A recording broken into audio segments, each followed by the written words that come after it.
الحمدللہ والصلاۃ والسلام علی رسول اللہ۔ قربانی، اس کی قبولیت کی شرائط کیا ہیں؟ کون سی وہ چیزیں ضروری ہیں کہ جن کے ہوتے ہوئے قربانی اللہ رب العالمین کے ہاں قبول و منظور ہوگی؟ اس میں سے پہلی شرط یہ ہے کہ قربانی صرف اللہ کی رضا کے لیے کی جائے۔ قربانی بھی چونکہ عبادت ہے، اور کوئی بھی عبادت اس وقت تک اجر و ثواب کا باعث نہیں بن سکتی جب تک وہ اللہ رب العالمین کی رضا حاصل کرنے کے لیے نہ کی جائے۔ نبی کریم صلی اللہ علیہ وسلم کا فرمان ہے، انما الاعمال بالنیات، اعمال کی قبولیت کا دار و مدار نیتوں پر ہے۔ اللہ رب العالمین نے قرآن مجید کے اندر پیارے پیغمبر علیہ الصلاۃ والسلام کو یہ مخاطب کرتے ہوئے ارشاد فرمایا ہے، قل ان صلاتی و نسکی و محیای و مماتی للہ رب العالمین، کہ اے محبوب پیغمبر علیہ الصلاۃ والسلام آپ فرما دیجئے کہ میری نماز، میری قربانی، میرا جینا اور میرا دنیا سے جانا للہ، اللہ کے لیے ہے۔ اسی طرح اللہ رب العالمین نے فرمایا فصل لربک وانحر، کہ نماز پڑھیں اور قربانی کیجئے لربک، اپنے رب کے لیے۔ اسی طرح اللہ احکم الحاکمین نے ایک اور مقام پر فرمایا انما یتقبل اللہ من المتقین، کہ قربانی اللہ رب العالمین پرہیزگاروں کی قبول فرماتا ہے۔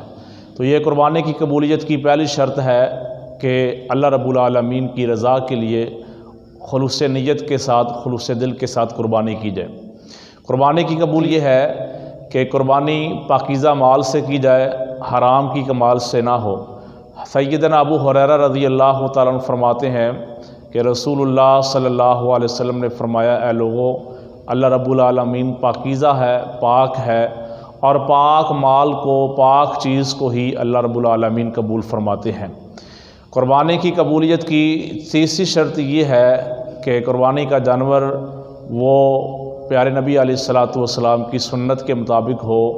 قربانی جو بھی اللہ رب العالمین کے بارگاہ میں پیش کی جا رہی ہے وہ نبی صلی اللہ علیہ وسلم کی سنت کے مطابق ہو۔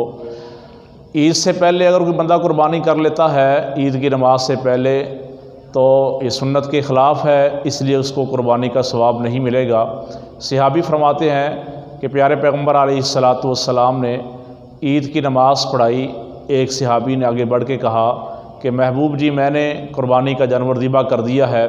تو آپ صلی اللہ علیہ وسلم نے فرمایا کہ تو نے میرے سنت کے خلاف کام کیا ہے، عید کی نماز سے پہلے تو نے جانور ذبح کر دیا ہے، لہذا یہ تیری قربانی نہیں ہوگی، تیرا عام صدقہ ہوگا۔